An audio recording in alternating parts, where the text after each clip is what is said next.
प्रिय विद्यार्थियों नमस्कार। आज हम बीए पाठ प्रथम में द्वितीय पेपर भारतीय अर्थव्यवस्था में यूनिट बी के अंतर्गत इंडस्ट्रियल फाइनेंस यानी औद्योगिक वित्त से संबंधित विषय पर या बिंदु पर चर्चा करेंगे। रोल ऑफ फाइनेंशियल इंस्टीट्यूशंस यानी कि वित्तीय संस्थाओं का क्या महत्व है, या इसको इस तरह से समझें कि वित्तीय संस्थाओं का औद्योगिक वित्त की दृष्टि से क्या महत्व है।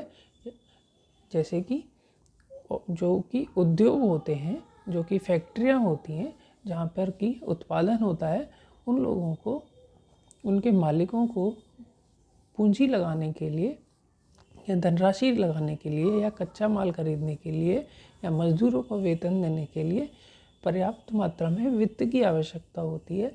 तो वे कौन से संस्थान हैं, वे कौन सी जगह होती है जहाँ से इन उद्योगपतियों को यह वित्त यानी या उधार या ऋण या धनराशि प्राप्त होती है, इसके बारे में हम आज अध्ययन करेंगे।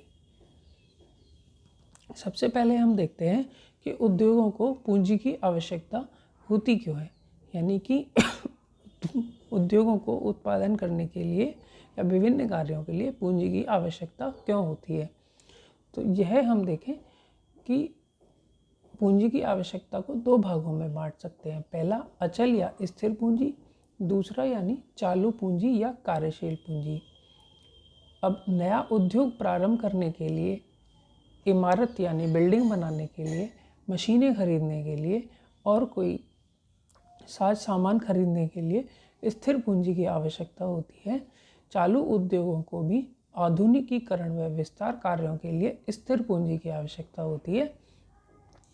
यह तो हुई फिक्स कैपिटल या स्थिर पूंजी। और दूसरी होती है वर्किंग कैपिटल यानी कार्यशील पूंजी। जब उत्पादन प्रक्रिया चल रही होती है, यानी कि कोई फैक्ट्री उत्पादन कर रही होती है, तो उस फैक्ट्री में कच्चा माल खरीदने के लिए, मजदूरों को मजदूरी देने के लिए, माल की बिक्री के लिए, विज्ञापन देने के लिए, सामान्य तौर पर जैसे बिजली का बिल भरने के लिए, पानी का बिल भरने के लिए और अन्य तरह के दैनिक खर्चे करने के लिए कार्यशील पूंजी की भी आवश्यकता होती है। यह कार्यशील पूंजी कहलाती है।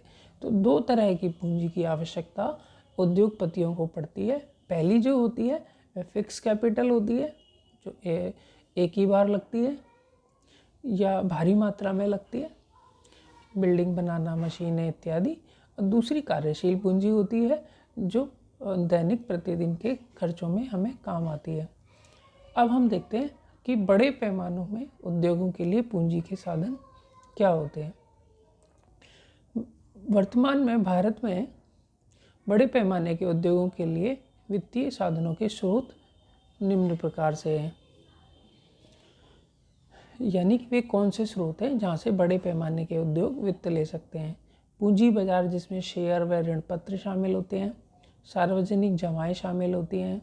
तीसरा व्यापारिक बैंक शामिल होते हैं। चौथा सार्वजनिक वित्तीय संस्थाएं यानी पब्लिक फाइनेंशियल इंस्टीट्यूशंस होते हैं।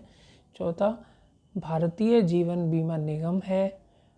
अगला भारतीय औद्योगिक वित्त निगम यानी industrial finance corporation of India IFCI है।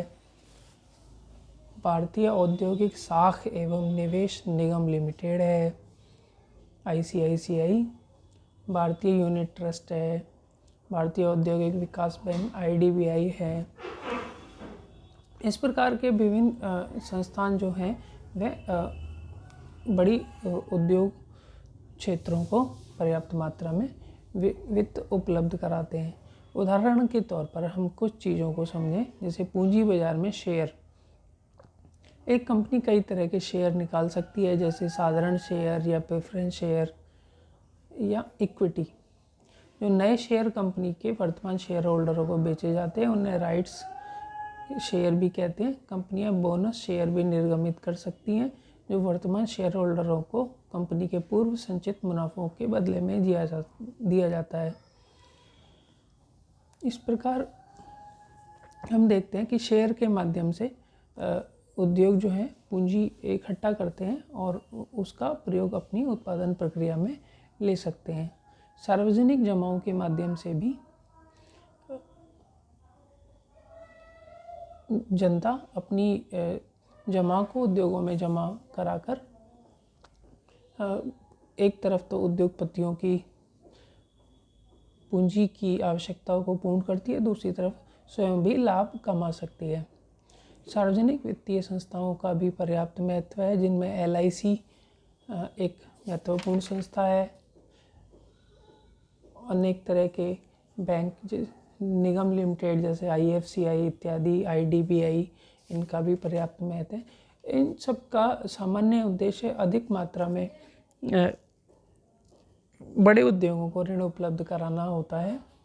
इन सब की स्थापना कब हुई, यह एक कंपटीशन में कई बार प्रश्न पूछ लिया जाता है। यह आप अपनी पाठ्य पुस्तक में देख सकते हैं। जैसे कि ICICI बैंक की स्थापना 5 जनवरी 1955 को हुई है।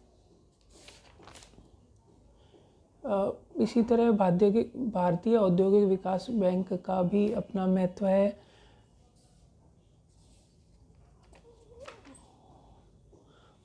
छोटे लघु उद्योगों की पूर्ति के लिए भी समय समय पर विभिन्न क्षेत्रों के माध्यम से पर्याप्त वित्त उपलब्ध कराया जाता है, जिसका भी अपनी पाठ्यपुस्तक से आपको रिवीजन करने की आवश्यकता होगी।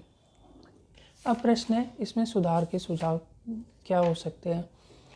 पहला, पूंजी बाजार को अधिक सक्रिय करने की आवश्यकता होगी, यानी कि उद्योगपतियों को बिना किसी लंबी प्रक्रिया के सरलता से पर्याप्त मात्रा में पूंजी अपनी आवश्यकता के अनुसार मिल सके, इसके लिए सरकार को और वित्त बाजार से संबंधित विभिन्न संगठनों को पर्याप्त रूप से कार्य करने की आवश्यकता होती है। वित्त निगमों एवं संस्थाओं के साधनों का विस्तार करने की आवश्यकता है। भारतीय जीवन बीमा निगम की निवेश नीति पर भी समय समय पर विचार करने की आवश्यकता है। व्यापारिक बैंकों को औद्योगिक वित्त में अधिक योगदान देना चाहिए। तकनीकी जांच संबंधी संस्थाओं में भी भर्ती होनी चाहिए। साथ ही प्रोजेक्ट रिपोर्ट पर गंभीर अध्ययन कर पर्याप्त मात्रा में ऋण देने के लिए बैंक में विशेषज्ञों की निरंतर भर्ती करते रहना चाहिए, जिससे कि प्रोजेक्ट रिपोर्ट पर पर्याप्त मात्रा में वित्त उपलब्ध हो सके। आशा है आपको औद्योगिक वित्त से संबंधित यह वीडियो पसंद आया होगा। आगामी वीडियो में हम कॉमर्शियल बैंक से संबंधित औद्योगिक वित्त की चर्चा करेंगे। इसमें आप असाइनमेंट के तौर पर यह प्रश्न लिख सकते हैं कि बड़े औद्योगिक क्षेत्रों के लिए पूंजी की आवश्यकता हेतु विभिन्न स्रोतों का वर्णन कीजिए। इस प्रश्न के लिए आप भारतीय अर्थव्यवस्था की पुस्तक लक्ष्मीनारायण नाथुराम का पाठ 15 में पृष्ठ क्रमांक 17 पर अध्ययन कर सकते हैं। इसमें कुछ प्रश्न और भी हैं, जैसे कि IDBI एक्ट कब निरस्त किया गया, ICICI और ICICI बैंक का विलय कब हुआ, भारत में औद्योगिक वित्त की आवश्यकता व प्रकृति बताइए। अगला प्रश्न है, भारत में समस्त वित्तीय संस्थाओं में सर्वाधिक वित्तीय सहायता किन संस्थाओं द्वारा प्रदान की जाती है। प्रश्न एक बार फिर सुने, भारत में समस्त वित्तीय संस्थाओं में सर्वाधिक वित्तीय सहायता किन संस्थाओं द्वारा प्रदान की जाती है। उत्तर है नाबार्ड, सिडबी, एक्जिम बैंक तथा राष्ट्रीय आवास बैंक द्वारा। इन्हें अखिल भारतीय वित्तीय संस्थाओं में शामिल किया जाता है।